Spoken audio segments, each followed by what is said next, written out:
have no idea, but we'll figure it out. We'll figure it out. What's up, guys? Welcome to episode 335 of Opinions May Vary. I'm your host, JR. My co-host with me, Alex. Hello. It is just us today. We're gonna pretend Brett's here. I'm pretending that Brett and Babs are and Kyle. They might as well be here. And Alyssa, our brand new friends. Yep. Yep. They're all here with us in spirit because we have a little bit of a recap to do. We had not only is this episode last minute, but we had a last minute table appearance because that's what we do. That's how we do. We're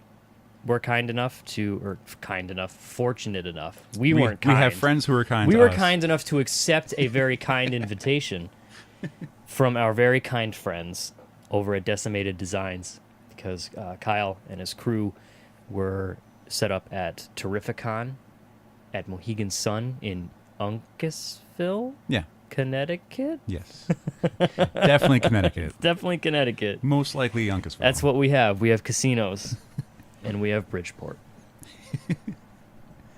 TerrifiCon was happening, which you were already interested in to begin with. I was.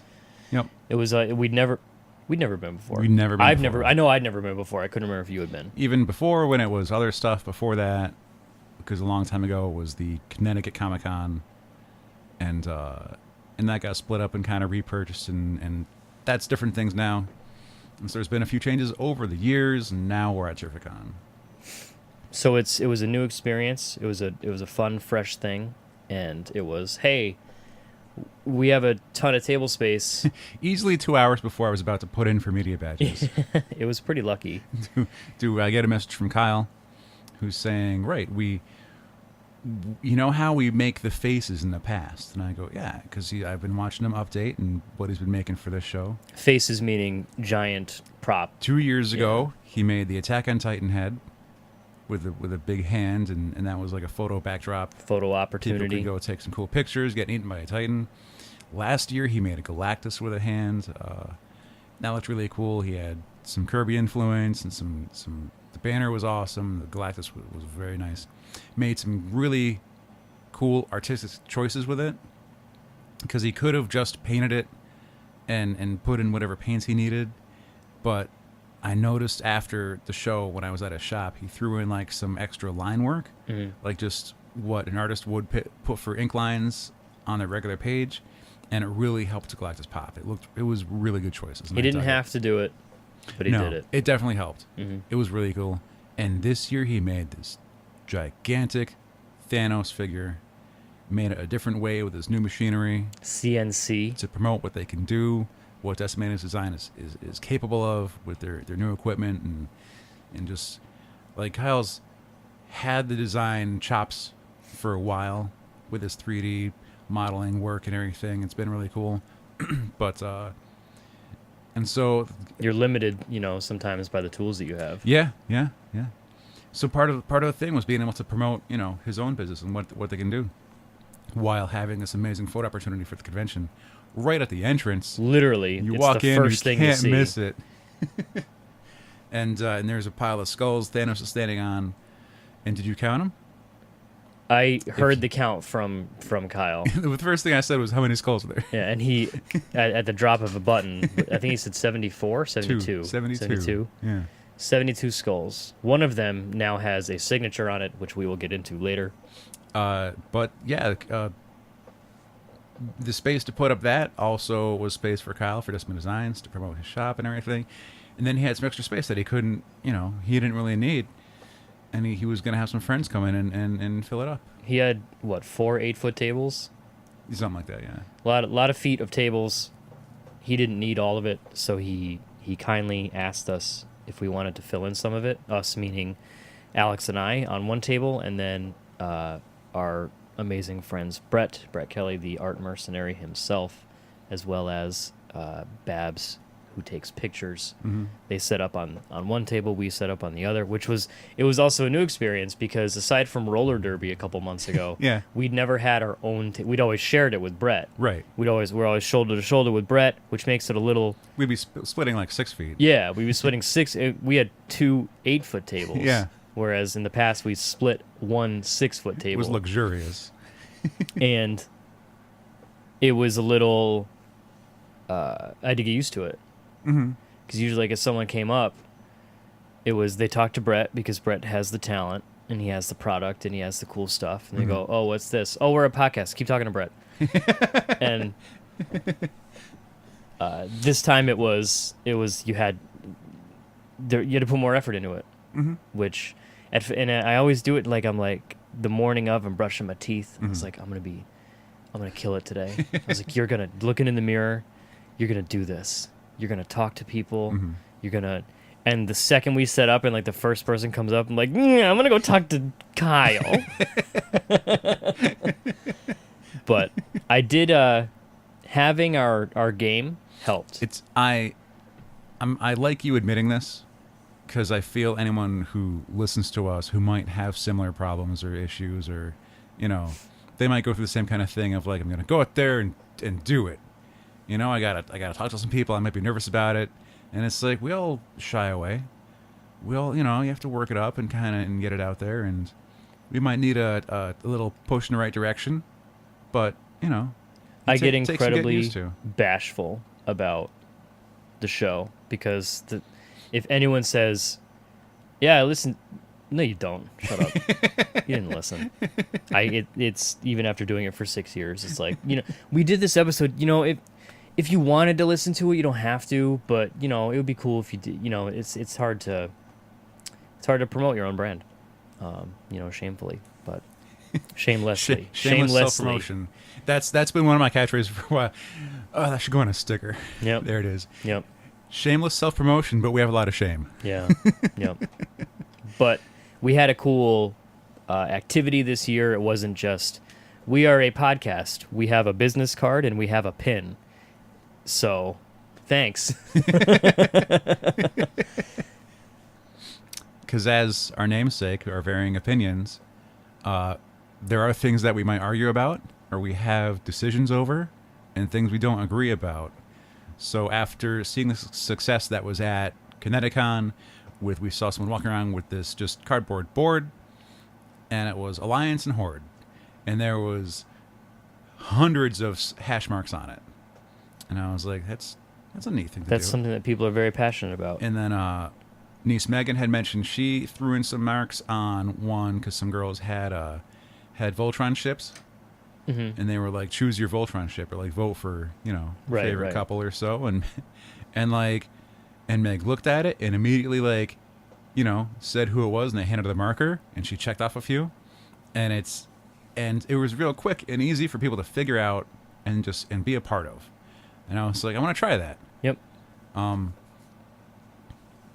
then we found out maybe we could help by having stated what it was. Yeah. Yeah.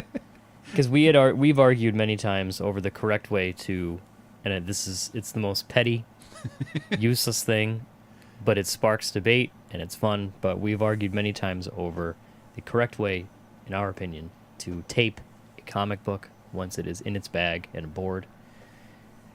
And you flip the flap over.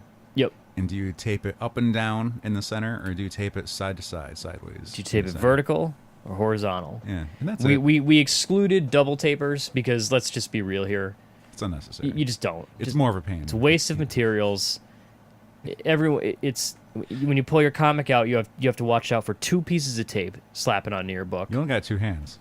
Come on, don't double tape your books. Let's be real here. But with single tapers, unless there's a lot of movement in your boxes, right? There's a lot of because stores might do that for when they're in their back issues. Because then you take it out and put it back and take it back. Now your corners fold up. You got crappy corners. You don't want to have folded corners on it. But if it just looks unprofessional. But if you're just got them at home because you're a buyer, you're a fan, you don't have to worry about that as much. So Alex put together a display with a comic book taped the correct way, horizontally, and the incorrect way. And we set up the a tally system. We had a couple markers, and it was once people understood what it was, especially if they were in a group, they were diving at the markers to make their mark. Sometimes people thought there was more to it, like we were some kind of shysters. And they go, And I was like, just, hey, if you got a second, just vote on how you tape your comics. And they go, what do you mean? I was like, would you put your and then we explain the whole thing. And they go, oh, that's it? Yeah, Okay, we're not. That's it. Just grab the marker and throw a mark. We're not asking for your credit card information. We got a lot of, oh, that's it? Yeah. Like, and I guess you could say that's a sign of the times. Kyle was experiencing the same thing with his button.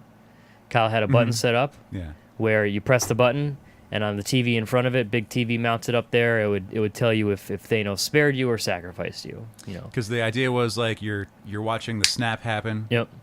And the snapping. And you know, it'd tell you were spared, you were sacrificed. Oh God, you know, and buttons getting hit hundreds of times every day. But Alex, like this is like the third time I've had to. Yeah. But Kyle said that on Friday, some people were hesitant because they were like, "What's the catch? How much? If I press this, how much do I owe you?"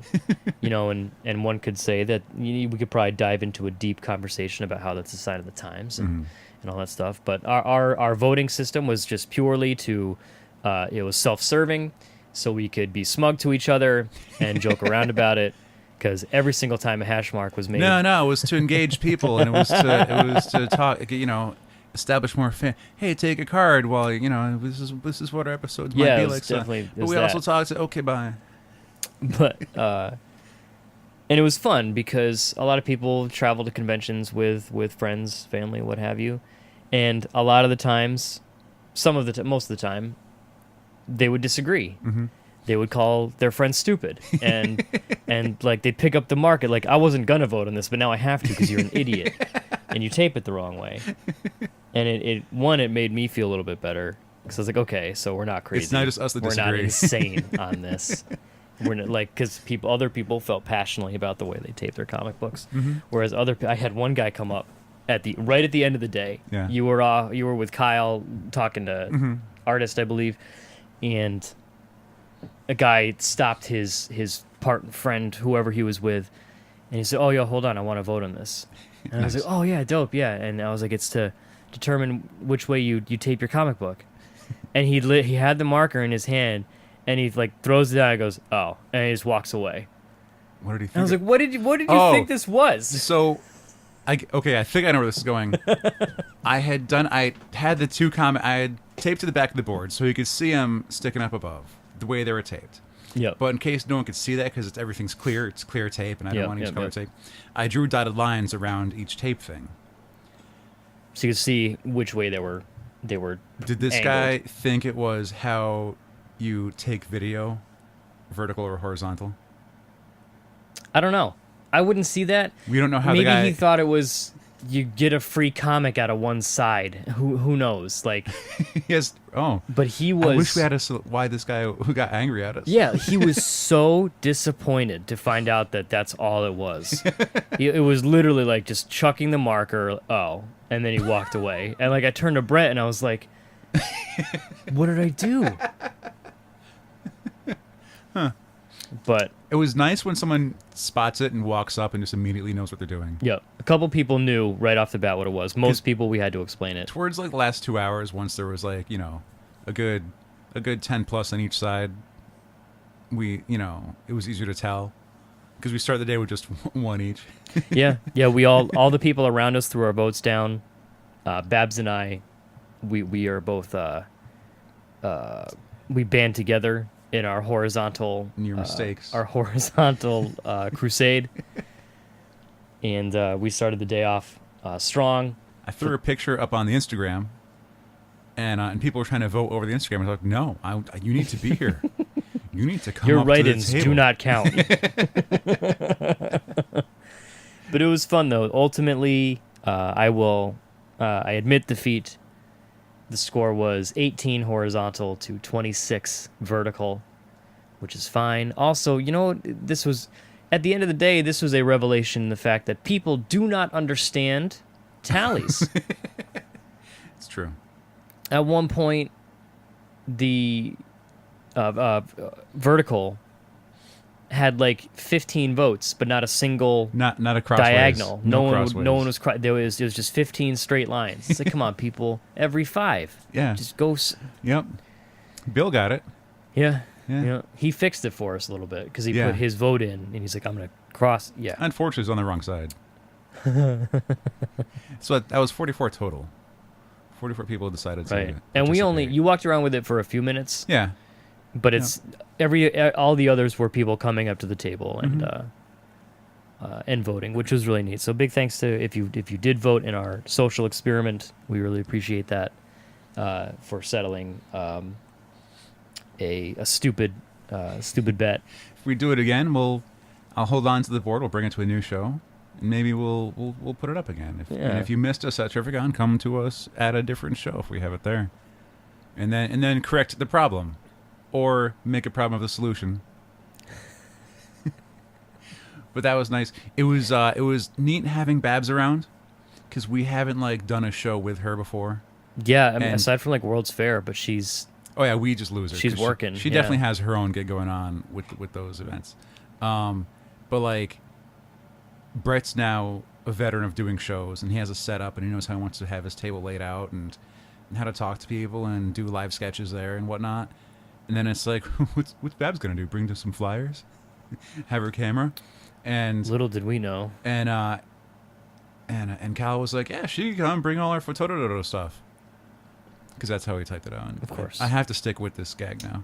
And I was like, Babs, make sure you bring your Photododo stuff. And she's like, are you having a stroke? But she had a new light stand with a new diffuser contraption. And we were in a normally lit room in the daytime.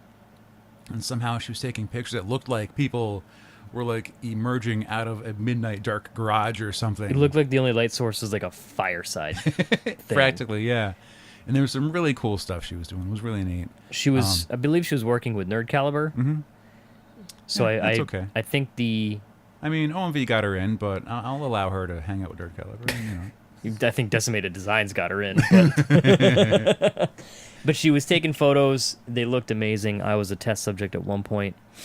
And easily racked up thousands of photos. I don't know how she does it. I think at one point midday she did excitedly declared that she had just taken her 50th unique costume, her outfit. So it was really neat to have her there too. She had her, and she's whereas I usually sneak in oh hey, this person's doing a big photo, a lot of people are taking this person's photo. I'll take it too. Yeah. She's just standing around, standing behind the table. She sees something. She's like, "Hey, come stand over here," and she just take the picture. It was, of course, it was a lot nicer. And everyone. Sometimes I get to help her out because she might say, "Excuse me, hey," and I go, and it's Mercy, and I go, "Mercy." I need healing. It was really neat having them there. Obviously, we've tabled with Brett in the past.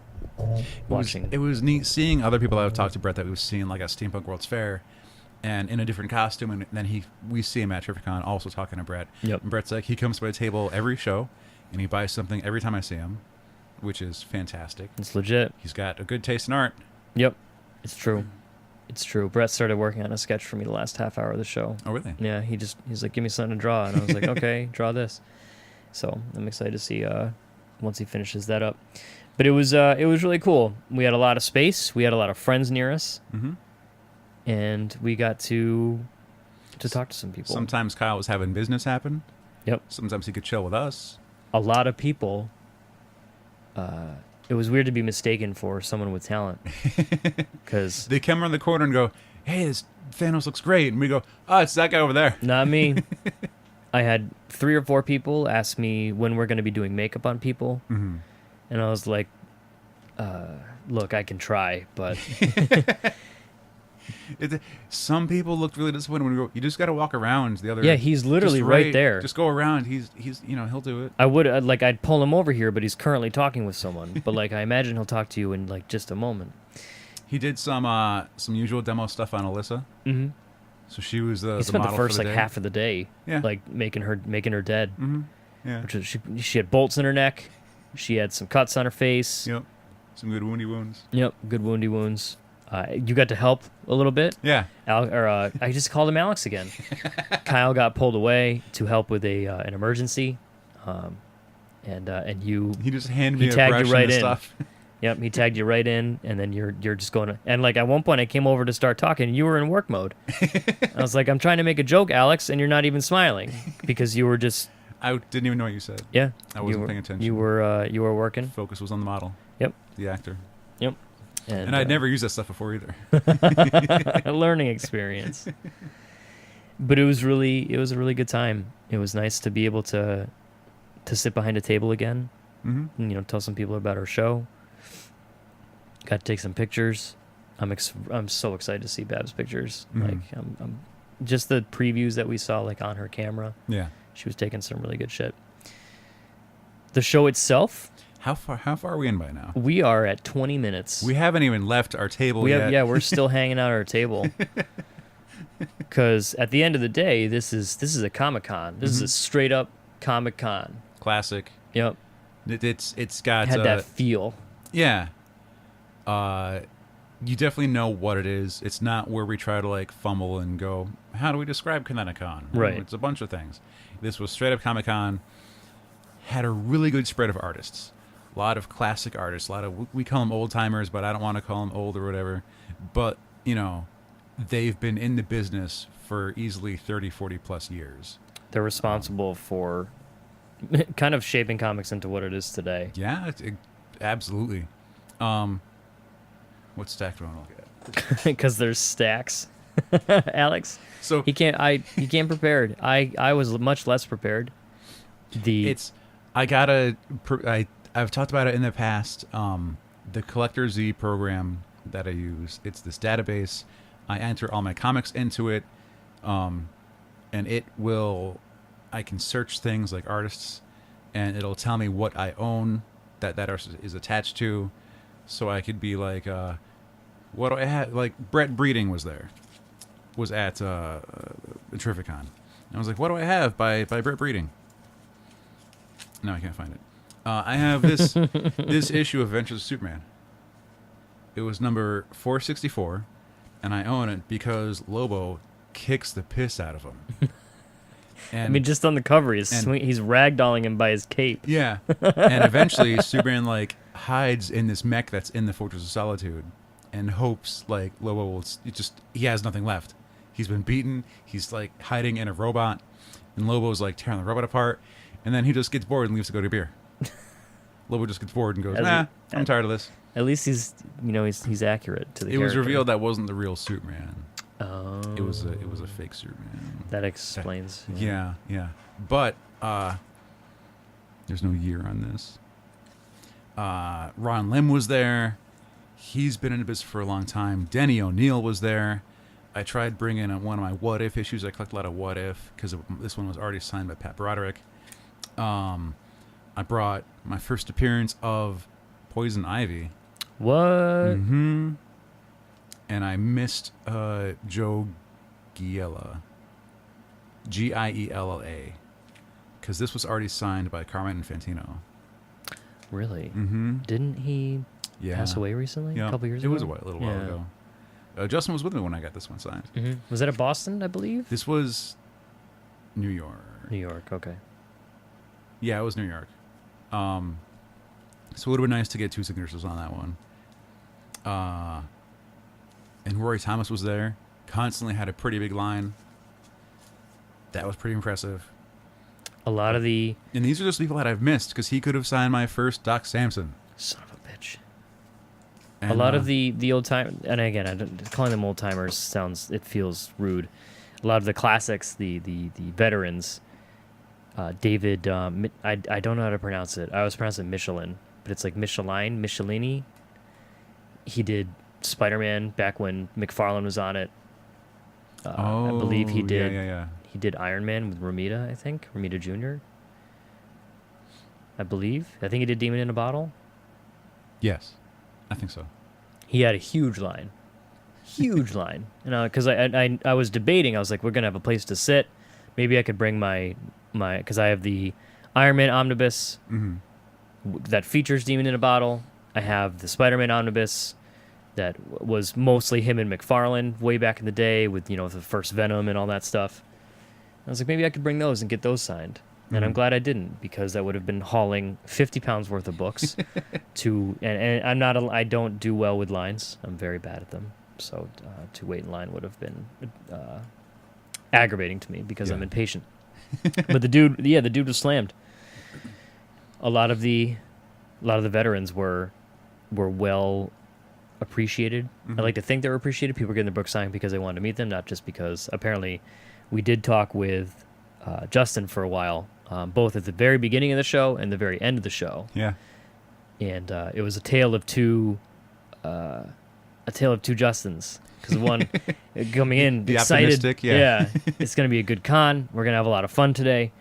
And then by the end of the day, after everything was said and done, it was exhaustion, and like he still triumphed, I guess, for the most part. But he was doing a lot of the CGC stuff. A lot of CGC, and that line was constantly like curved and wrapped around a few things. Yep, that was a long line. A lot of people were doing. A lot of artists had CGC signs up. Oh, if signatures are this, extra dollars. CGC witnesses are this. Only 3 witnesses apparently. Yeah, maybe they. I mean, because at the end, it was somewhat of a small show.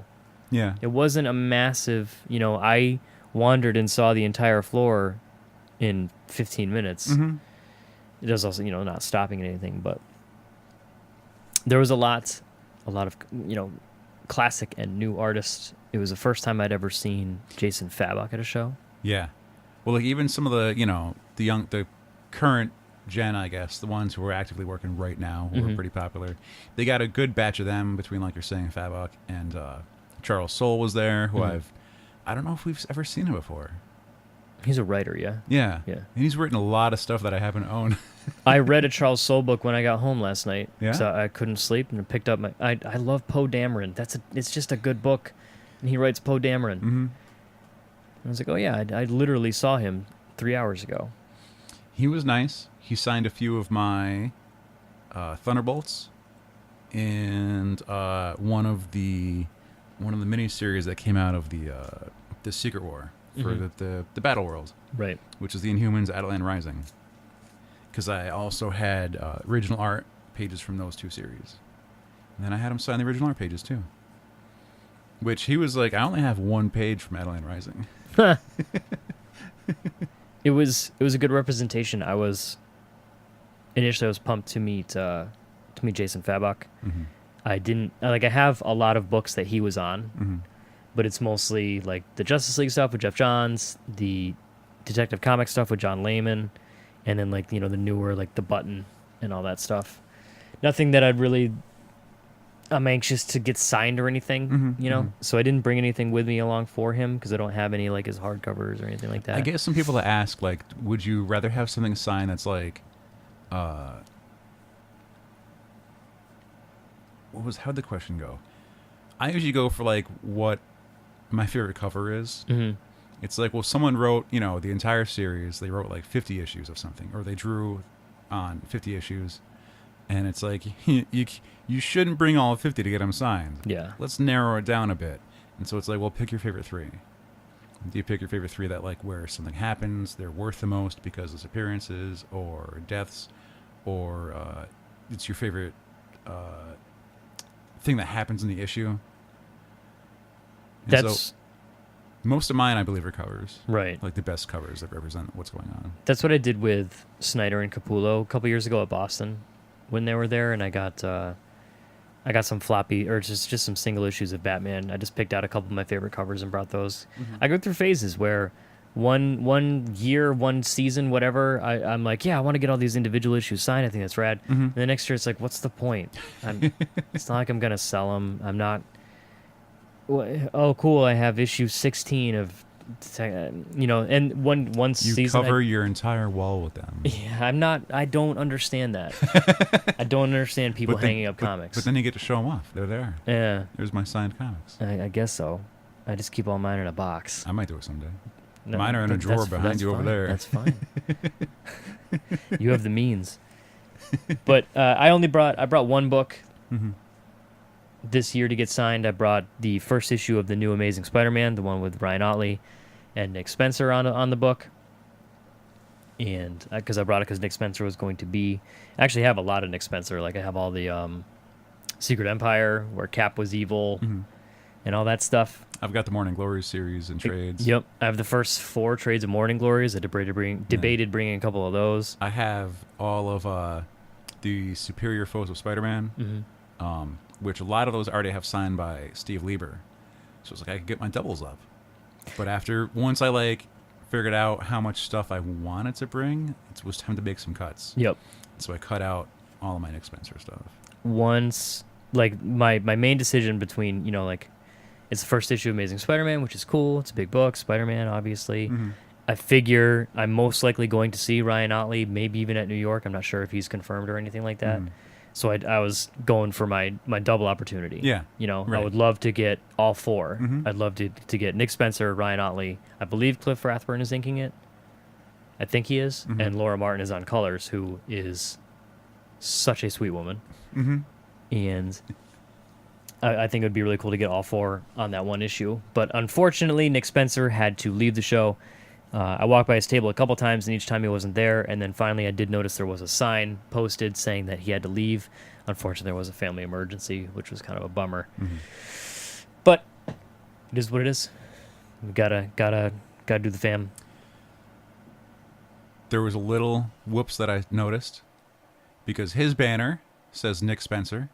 All his paraphernalia, ads and whatever, Nick Spencer. The con poster that has placements was Mick Spencer. That's unfortunate. Is that why that joke kept getting made? I think I missed that. I took a picture of it. Yeah. Nope. That is a little bit of a... Remember, was it the first year at Boston when Brett's name was spelled wrong? Did they miss the E? I think they missed an E, and then we sent him a correction. Yeah. And they're oh, that's right. And they fixed the wrong thing, so we sent it again. The website was wrong or something too. Yeah. That was. They got a lot of things to take It's care an of. honest mistake. I mean, but Nick Spencer's a little bit bigger name than us and Brett Kelly. There's a lot of quality control going on as it is. Yep. But it was a little bit of a bummer. But honestly, it's not going to ruin my show, especially if the dude is a family emergency. Oh yeah, no, he's hope everything's well. Yep. Other than that, it was it was a good variety. It wasn't. I didn't really get hit with any congestion points. I can't move right now. Type of deal. I was immediately frustrated every time I would leave the table because I want to walk fast. I want to get to my location and get there and get the stuff signed and come back and dump the books and then pick up more books and go back out again. And then I would get met with slow walkers. Yeah. And they're in front of me because they're kind of, they're grazing. It was an easy, new convention for people because it wasn't in only a convention hall or something or a wide open space. It was attached to a casino. So we did see a good amount of people who were already at the casino who decided, okay, I'll go to this thing that's here while it's here. And so I feel like there's a lot of that. So there's a lot of new people who haven't conventioned before. And so they were taking the go slow and kind of look around at everything and see what's there. Yeah. but give me the diamond lane, Yeah. For those that don't know, in Connecticut we have something called the Diamond Lane, which can be both beautiful and also a curse. In a way, it's an additional lane. It's a commuter lane all the way to the left. And if you have more than one person in the car, or if you're a motorcycle, yeah, you can drive in the Diamond Lane, which is typically a little bit faster. But every now and then you get stuck behind some a bus or something. Yeah, it's brutal. But I get that. Yeah, I get that. Because sometimes, and I will say, some of them have panels that they got to go get to, so then they won't be there the entire time, or they have to stop to eat food and be a person. You showed incredible restraint. Well, we weren't there on a purchased ticket as an attendee, so I could run around and be crazy. We were there to man a booth because Kyle was generous, and so I think I did okay with my split. Yeah. Between spending time being podcast guy and then running around getting signatures and sketches and whatnot. You still managed, even though I don't even think you got started until like 1 or 2. Mm-hmm. You still managed to get 2 sketches? 1 sketch? You got one for someone else too. Yeah. I got Bob McLeod on a Uncanny X-Men blanket cover. He drew me a Sentinel headshot. I was running. I didn't bring a lot of money because I didn't want to spend money this time. That was my strat. I Yeah. brought $0 cash because if I brought cash, I would have thrown down money at Jason Fabok's table. You'll go and get all your prints, sign them, please. Mm-hmm. I didn't have any cash though, and I'm too bashful to ask if they accept credit cards, so Yeah. I didn't spend any money. I unfortunately ask. A lot of them have signs out too, saying Right. if they do or don't. Mm-hmm. I would have wanted a head and bust for my Sentinel, Mm-hmm. but I had to make. I'm glad I didn't because I hadn't paid one of my other artists yet, Right. and I would have been short. So I got just a headshot of a Sentinel on my X-Men book, Bob McLeod. That was cool. Earlier in the week, I follow Paul Mounts on Instagram, and he was saying he will do colors for your sketches. If you bring him a sketch by someone else, he'll color it. And I was like, I've been tempted to try that ever since I saw Laura Martin doing it. Right. And I was like, that's a really neat idea. And so I packed 2 from home that I brought with me, and I had to Paul Mounts pretty early in the day. At a pretty good time. Cancel my phone call there. Oh man. Turn that off. And so I gave him the option. I had a Sentinel by Dominic Domo. I got that at New York. And then I also had a Scarlet Witch and Quicksilver by Marcio Takara that I got at Boston a few years ago. I was like, if you have a preference, you can choose. And he was like, I'll take either of them. You want to do both? And I was like, no, just one. Just one thing. I appreciate it. It's got to work. And like one was, 1 figure, the other one was 2 figures, so there was a price difference for that. And I was like, let's do the Scarlet Witch and Quicksilver. And having only line work and inks for the past 4 years, and then I went back and I checked in once and just the Scarlet Witch was done, and I was speechless because it was so good. Mm-hmm. Just the amount of like shading he's able to put in where there aren't lines, just the way it's drawn, and he could recognize what's supposed to be there and where the light source is, and just it's. Hopefully we get to talk to him later on for an episode. I brought it up and he gave me his card, so there's a lot more gushing I want to do. And at one point when he was finishing up, because I wanted Quicksilver in the green costume, because it goes with my collection of Brotherhood of Evil Mutants sketches and drawings and commissions and whatnot. And so it was his first appearance was green costume, not blue costume. And now you got the 2. It's neat because you see like Takara's signature from 2014. Yeah. And then you got Paul the new Mounts signed right next to Paul it. Mounts from 2018. And Kyle was with me because he wanted to be Mike Norton, who drew a really cool picture. And I Mike was like, Norton of Revival, and a lot of other books that I own that I didn't realize how much stuff he's worked on. Mm-hmm. And I was explaining to Kyle some of the things that Paul does, and he was like, "Yeah, he does a lot of. He works with Amanda Connor a whole lot. If she's drawing Harley Quinn, he's probably coloring it. But then he's done other stuff where it's like Harley Quinn can be kind of cartoony because she's bright and silly and fun. Mm-hmm. But then he's also done the Ultimates, which is very cinematic, Gritty, and very serious, and just like recognizing the 2 styles and adapting his style to what's already drawn. He's a pro. Yeah, I was like, and like Paul's hearing me describe this to Kyle. He's like, what he's saying is, I'm pretty good. It's true. And like, this is only 2 examples, but that was really cool. And he signed a couple things for me. That helps too. Yeah. What else do you get? Well, he signed my Red Sun, my Superman Red Sun, which I already had Dave Johnson do before. There's 3 on it right now, but Now you just need to get Mark Millar, right? Did he write Red Sun? Yes. Nailed it. I think it was Robinson that also signed this.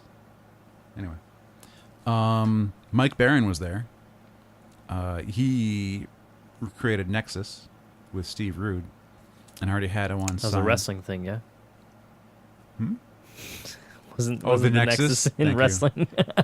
SummerSlam's Who was tonight. that? Will Barrett? I have no idea. Yeah, so I got 2 Nexus books signed, and I got one also. Paul Mount signed that, which again defines his ability to color stuff, because that's a completely different color scheme and way of doing it. Since we saw Mike Zeck at Boston last year, I had stuff signed by him already. Mm-hmm. He was at this show, but I didn't need anything else by him. And so I got a lot from John Beatty, who works with Zeck a lot, and that was neat. Is that Punisher? That's Zeck, yeah. That's okay. Yeah. I'm pointing to Alex's amazing Punisher that he picked up last year at some point. At the auction around the Yeah. corner, yeah. Yeah, unbelievable. If you watch our unboxing of my spinner rack, I believe It makes an appearance. You can see it in there. Yep. Yeah. At one point, I came over and did a nice shot of the display. I finally got a Regs Morales autograph. I don't think I have any yet, but he signed a Hawkman for me from 2002, because I already had a signature on that one too. Is that the one where he's punching Green Arrow? He's knocking him right out. Well, he's not out, but they're arguing over history, because Green Arrow recently came back from the dead. And he wanted his girl back. That's kind of what they were fighting over. Mm-hmm. Watching people negotiate can get awkward, because I almost left his table. I was at Rags' table. He's currently working on the Armory. You could buy all those books there. He had some really cool banners up, but there was like an art rep that I recognized who was trying to get Rags to come do a show at another location, like a different state, somewhere in the middle, I believe. And Rags like had to check with his rep, and this guy apparently doesn't get along with that rep. And he's like, well, I don't want to deal with so-and-so. And Rags like, I gotta just call them and make sure the date's clear. He's like, all right, well, you can get back to me. He's like, well, I'll tell you right now. I'll just call him over. He's like, I don't want to deal with them. And then it was Okay. to the point where I was about to like put my Little bit of comic bag in cringe. my bag and like leave. But they settled it. The guy left. Rags like shook it off, and then was very cordial and cool to me. Just okay, moving on. He could have easily been soured Yeah. by that, But he was and fun. no one could blame him. No. Nope. If there's been other artists where like I've left because they weren't currently in a good situation. There's one behind you. I can't remember who it was now. But he's been around a long time. Mm-hmm. I definitely left his table because he was going on about politics and he was very heated. Yep. I'm like, that was not a good sign. Yep. But Rex signs with a really cool paint pen that takes quite a while to dry, but like the signature holds up. Right. It's legit. Yeah. I got a bunch of stuff by Barry Kitson. He worked on Empire, which is one of my favorite books. Mark Waid already signed a couple of those, so I got Barry Kitson to also sign those. And then when someone asks, what else does he do? And my first thought goes, oh, he does a lot of Lobo. And then I think about it, I was like, I don't think he's actually on any Lobo books, but he's worked in Legion a lot. And all I own is Legion issues that Lobo appears in. Of course. So that explains that thought process. He was really nice. Some of these were books that I had to pay for.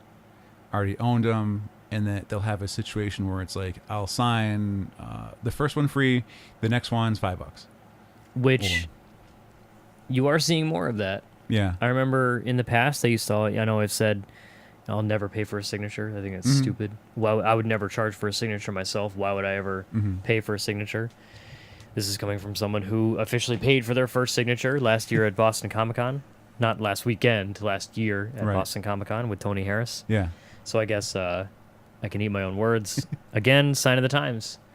A lot of people just get stuff signed for their own personal gain. I'm going to flip this. I'm going to get it graded, and then I'm going to make money off of you. And artists, I think, have become wise to that, and they're tired of it. Yeah. If you're going to make money, I'm going to make money too. Right. And then there was like extra dollars if you were getting it witnessed specifically for CGC. Mm-hmm. which, okay. Yeah. I'm not going to argue Fabok that. had a price list on his table. It was, you can get this sign for this. See if you have witness, it's this many dollars. I couldn't remember what it was. I unfortunately didn't get a chance to stop and talk with Fabok because he was being interviewed at the time. Yeah. And I didn't want to impose or interrupt or anything like that. Mm-hmm. And by the time I had more time, it was pretty much the end of the show. So I brought my Thanos quest books. I have the 2 issues. They were already signed by Jim Starlin in the past, Mhm. and so I got to add Ron Lim and John Beatty to that. So now it's triple signed, trip signs. and I'm happy with that. I had one more unslabbed Uncanny X-Men 266, Which of course, I only have maybe 5 that are already slabbed. which is the first appearance of Gambit. Yeah. Okay, maybe 3. I'm not sure anymore. Maybe 3. But I sacrificed this one to get an autograph. So now this one is autographed. Right. So if you get it graded now because it wasn't witnessed, you're gonna get a. What's it? Oh, Is it a green label? Is that a red label? I can't remember. It'll only be CDC. It's defective. CBCS does it, CBCS will do a like a verified or a. but not witnessed. Yeah. Yeah. Yep. So right now, all you have is you have black marker on your cover, son. Yeah. Well, it's a Joe Rubinstein black cover. And then they got good collections of artists. Because, like, you could get your Thanos Quest triple signed. You can get your first appearance of Apocalypse triple signed. Because I also got Bob McLeod, who drew the Sentinel for me. Joe Rubinstein was in that. And Ron Friends was there, too. So a lot of people who worked together on very influential, famous storylines. Mm-hmm. You could knock them. You can bang them all right out there. Yep. And some might have, like, the specific, like, for a certain issue, it might be more. Just because it is a key issue kind of thing. Right. And then I got to go visit one of my favorite guys, Tom Rainey. Good old Tom. He signed my Dread Oh, that's Gods probably books. trademarked. Good old Tom. Good old Tom. Well, not anymore. Does the trademark last after the person dies? Good old Tom died? The gold guy? Yeah. I'm pretty sure. I saw cowboy? a commercial for it like a couple weeks ago. Well, it doesn't mean he's still alive. Who knows? We in our local area, we have a pawn shop. I believe the shop is called Good Old Tom's or something. He buys gold from you. He's a gold buying old man with a cowboy hat. And every time he's on the commercial, he's wearing his cowboy hat, which means he's a cowboy, which means he carries a big gun. Yeah. And that's why he doesn't get robbed. Yep. And his slogan is Good Old Tom because he helps you out. I want to buy you gold. And locations in West Hartford and somewhere else. I can't remember. But it was one of those. Everyone has that one, like, they're famous. You're crazy furniture guy. Yeah, like they're famous. They do pretty well for themselves because they have lousy public access commercials, but everyone remembers it. Yep. I'll forever remember Good Old Tom. But yeah, Tom Rainey, who is a legend of Opinions May Vary, with us having spent many dollars on sketches, original art, prints, and the like. I was definitely out of money by the time I made it to him because I was stalling. It's for the best. Yeah. Because there was 2 pages I would have bought. He had to go to Avengers Academy of Thor getting knocked out, and it was really nice sequence of him hitting the ground. And I was like, yeah, Thor, take it. And then there was another one where Cyclops got put in jail after A versus X. Mm-hmm. And I was like, I dig that. Yeah. I dig Cyclops. That's when Cyclops was at peak creepy. It takes some consequences there. Mm-hmm. And but he signed... I only had 2 Dread Gods book. I got the first one at Boston last year. But it's one of those kind of rare independent ones that stores don't always order a lot of. So Right. I've only got 1 and 3. Nailed it. But now you have 1 and 3 signed. That's true. Nailed it. Who you was got? this? I believe it was John Beatty. I bought an original page from. Because he had. I should check my notes. You should consult the notes, because you did walk out with a page of original art, it was an interesting page too, because a lot of times when you see original art, you see like the bleed lines around the edges. You see it typically stamped with like Marvel or DC, like property of blah, blah, blah. Don't go outside this edge for your bleed line, whatever. But this was literally just like an 11 by 17 blank piece of paper. And he blocked it out himself with his own. His own frames or panels. Yeah, that was Barry Kitson. Barry Kitson, who signed my Empire and my Legion books. He worked on the Thunderbolts and Avengers miniseries crossover. Right. So where they actually had to work together, or were they fighting each other? What? What was Zemo up to? He was actually a good guy in that one. Baron von Zemo. God damn it. But he had a page out of his Thunderbolts Avengers crossover. Snagged it. And I bought that. Good price. Pencils only. $75. Couldn't pass it up. Because I'm a sucker for Thunderbolts. And then I believe it was...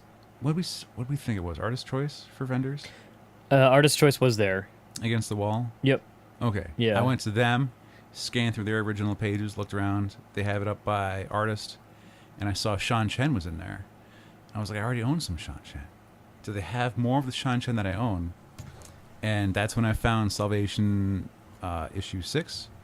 And it was right before the Joker and Lex Luthor fist fight starts. Which you already own pages to. I own 3 of the fight itself. So now I own, like, as the fight's about to start. Like, they're squaring up. They put up their dukes. Time to reorganize the portfolio. That's true. So you can get those in order. Mm-hmm. Also, that's one of those tasks that, like, you look forward to. Yeah, It's like, oh, yeah. darn, I have to rearrange my original art. I love looking at his pages because he sketches it out on the main page, flips it over and, like, light boxes it, and then does pencils on the back to get his placement right and to figure out how everything's going to look, and then flips it again to ink it. So it's such a process, but there's not as many prelims when it comes to that. It's like he's saving time, and, like, now you get to see how the process works, to see what's on the back. It's good looking stuff. It's neat, yeah. Good looking stuff. You had mentioned Jim Starlin. Mm-hmm. I wanted to talk about this before we run out of time. Oh yeah. Because it was a very cool moment. It was. Because Kyle's Thanos, his massive Thanos, the thing is beautiful. It is absolutely gorgeous. It was one of the main attractions all weekend because you can't miss it. Which he had been working on for, I believe it was 3 months, 2 or 3 months. He said how long, I can't remember how long he said, and there was even a process of how it was made in his program, his catalog. His catalog, you know. I do want to say I'm guessing, but I'm also, like, figuring this is how it had to be. For Mitch, who runs the show, to have gathered, you know, the 3 guys that have worked on Thanos Quest, you know, and done a lot for Marvel's cosmic series and cosmic books and the space happenings and whatnot. To know that he's going to have these 3 guys there. The movie came out. The movie's huge. Thanos. People know who Thanos is. Snapped and everything. And it's like, well, now we're going to make a big one of them. Because it's almost going to be like the theme of the show. Just a massive Thanos. As soon as you walk in, you are greeted by a very intimidating large man with a gauntlet with the gems in it. Full gauntlet. And it's classic Thanos. It's not movie Thanos. It is classic, you know, gold and blue from the comic. And it looks fantastic. Standing on the skulls. Very cool. People were crowding around it and all day. A few days before, when I was looking at the website to see who was going to be there, and I messaged Kyle and I went, hey, are you going to have sign it? And he goes, I hope so. I hope he comes to I was like, you should have him take a picture with it. That was what I asked. Is he going to take a picture with it? And he's like, I want him to sign it. And I was like, that'd be really cool. Make sure there's pictures of that. Yep. Well, turns out we just happen to have a photographer with us. we had a professional photographer with us. We also had our phones, and everyone was diving all over because while everyone was taking their pictures with it all day, Hulkbuster came up and yelled at it a couple times. Thanos is a huge hit, obviously. The giant Hulkbuster, you've seen it. Yep, the enormous Hulkbuster. At one point, it's kind of like everyone starts like hush hush, like oh shit, yo, that's Jim Starlin. What the fuck? Like the creator of Thanos himself, the man who he wrote Infinity Gauntlet and Infinity Wars. He made an appearance at the statue, at the figure, whatever you want to call it. Walks up, throws down a signature on like the middle skull that he's standing on, directly underneath it. Yep, and then gets up on it, sits down on the boot. Yep, you know, and does a nice little photo shoot. Has a few poses. It was not that he sat there like being awkward, like what do I do? Like he had a He knew what he was doing. He was like, this is mine. If not for my brains, this would not exist. imagination, kids. Make sure you fund people's imaginations to come up with more of these. But yeah, and the whole time he was saying, "This is great. This is amazing. This is fantastic." Like he really dug it. Jim Starlin, by the way, I mumbled it. I mumbled it earlier in case people weren't following. The creator of Thanos, Jim Starlin, made an appearance up at the statue, and it was great. And then Kyle was like, "Can I?" And he's like, "Yes, come here." And so Kyle's like on the thing next to him. The two of them are there on the Thanos. They get to take pictures together.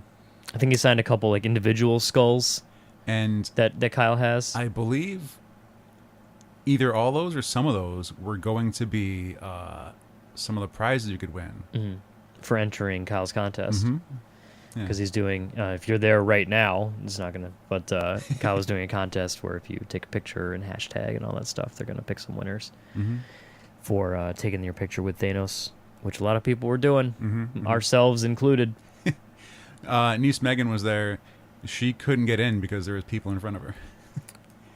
She got stuck taking a picture with the candy corn because he wouldn't move because he was in front of Thanos. Yeah. He's like, "Do you want a picture?" And she goes, "Oh, okay." Because she can't say no. Thank you, Mr. Candy Corn. Candy Corn, move. Just no. Just get out of the way, man. Let me take a picture with Thanos. It was a rad moment, though. It was very, very cool to see, like, he didn't have to do that. No. He could just be like, "Look, I got paid. I'm going home. Yep. I'm going back to my hotel. I'm doing whatever." Yeah. But the fact that he came up, talked with Kyle for a little bit, did a nice little photo shoot for everyone. Because, not everyone there knows who Jim Starlin is. Yeah. Like... I'm glad no one else tried anything. Like, oh, that guy sat on a foot. I'm going to go sit on a foot. Right. No one did. No one. Didn't happen. Jim Starlin has the right. I mean, like, there were signs. Don't touch Thanos. Yeah. Jim Starlin can touch Thanos. That's just how it works. His helper assistant person, they were really cool too because they helped facilitate that happening. Right. That was nice, and like Kyle had a few conversations with her. That was cool. It was just a very cool moment. It was great for the fans and also for. It's cool to see. Like, I imagine I was talking with Justin about it, like he must be, and he was like, and I get it too because Justin's been a big fan of Thanos for ages. Oh yeah. Like it's been like one of his favorite villains, sketches and originals and all this stuff featuring Thanos. But 10 years ago, if you asked a casual, moviegoer, like when the first Iron Man came out, right? Hey, who's Thanos? I don't know who that is. I've never heard of them. The first Avengers movie because he's at the end. Yep. And no one knows who he is. What's that purple guy? Yeah. What's up with his chin? What's happening there? And but now look, it's like. Everyone knows who Thanos is. He snapped. He snapped the guy. It's Josh Brolin, and it's really neat to see a character like that come like to the forefront. And Justin and I were joking around about how it's like I've been big into Green Day my whole life. My whole life, meaning from middle school on. And like American Idiot drops, they're on top of the world again after they had some flops of albums before that. Yeah. And then everyone loves Green Day, and it's just like, okay, cool. So. Justin, for someone who's been into Thanos for so long, and now all of a sudden he's like the guy. It's like whatever. And I get it. I totally get it. But it was a very cool moment. This was a boat that he was sailing 20 years ago. So, exactly. Yeah, he was into Thanos before it was cool to be into Thanos. But overall it was a very cool show. It was a good Comic-Con. You could buy some comics. You could meet some artists and writers. There was celebrities there. I saw Michael Jai White. That man is enormous. Enormous. He has the bumps that come off his neck. Yeah. He has the traps. Right. Damn. Like, and like he had a decent line. I think the biggest line I saw was Henry Winkler. Ralph Macchio was there. Yep. The guys from Comic Book Men were there. I saw Mike Zapsik do Kyle's snap. He hit the button. Oh yeah. Yeah, on his way in. Yeah, other than that, they had some celebrities that Just not who we paid attention to. people seem to be happy that they were there. Good for them. Cool. Very, very cool. There were cars that you can get your picture taken with, whatever. Luckily, I do appreciate they were in the back, Yeah. out of the way. Off to the side. If you want to go see the cars, they're back there. That was actually the entrance. We didn't come in that way. That week, yeah. But it was overall it was a good show. I don't know if we're grading it. Would we grade this after going a day that we were tabling at? Did we ever grade Boston back when we tabled at it? I think we did. I think we did. Yeah. I'd probably give it like a solid B. There was one point I was at. Whose table was I at? I don't know. I think I was. I think I was at John Beatty's table. No, the other guy, Frank. He came back from looking into a panel that Joe Schuster was at. Joe Schuster, I don't one know. of the Superman guys. I'm bad at this. now. I have to check. Schuster and no, Siegel. that's the wrong guy. That's very old Who's- man who. No, it wasn't him. It was definitely a Batman guy. I'm thinking too fast. I'm getting everything wrong now. I think I was talking to Ron Friends, waiting to get Jerry Ordway's a Superman guy. Jerry Ordway was doing a There Superman it is. panel. That's what it was. And I was at the table next to his, and he was saying how like the staff hasn't been present because they haven't gotten checked in on yet, on if they need a break to leave the table, or if they need water delivered to them, or if they have food brought to them, or if it was like we do this ourselves.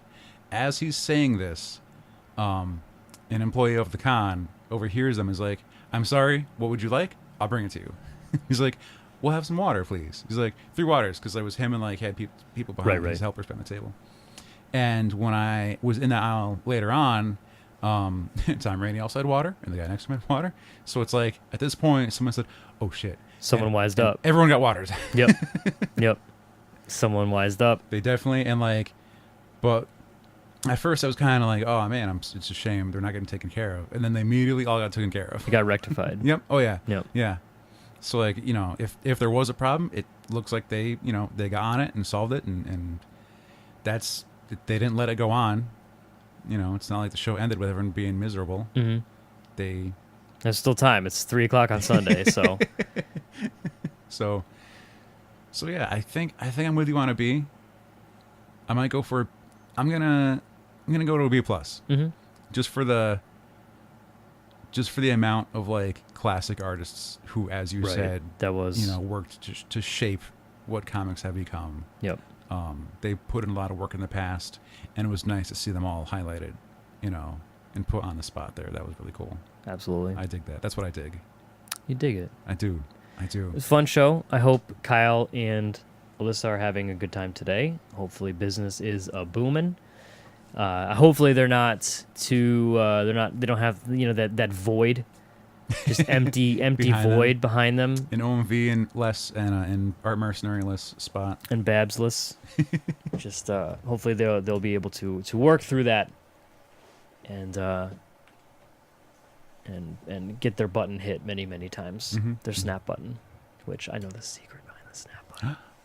Kyle told me. I heard some neat stuff, It's but a I don't want secret. to say what it is. Yeah, I know the inside baseball on the snap button, so it's kind of neat. It's no big deal. I used to be an assistant for a magician. Anyways, it was a neat show. Thanks to TerrifiCon for their hospitality and for eventually letting us in the back door that we weren't supposed to come in. Funny stories for later. Thanks to Kyle and Alyssa, the crew at Decimated Designs, for giving us the space to hang out. #GetDecimated. #GetDecimated. You can hit them up for all of your props, horror haunts. I said horror, by the way. I did. That's the word I said. Horror haunts. Yeah. Makeup and other CNC things. machined. Goodness, dude's got talent. His crew's great. They can make anything for you. If you can think of it, they can make it. You need a giant dog in a bathtub? Let's talk. So it was very cool. But I guess that's all I got. Plus we're at an hour, so it doesn't matter if Perfect. I have much more to say. So You good? Gucci? Yeah. Ooh, I said it. Oh, Yeah, Colin literally just tweeted about it. I tell Niece never to say that. She does anyway. It's probably for the best. All right, so I guess it's going to do it. So until next time, I have been JR. I'm Alex. And this has been episode 335 of Opinions May Vary. I'm a sleepy boy. It's probably for, okay.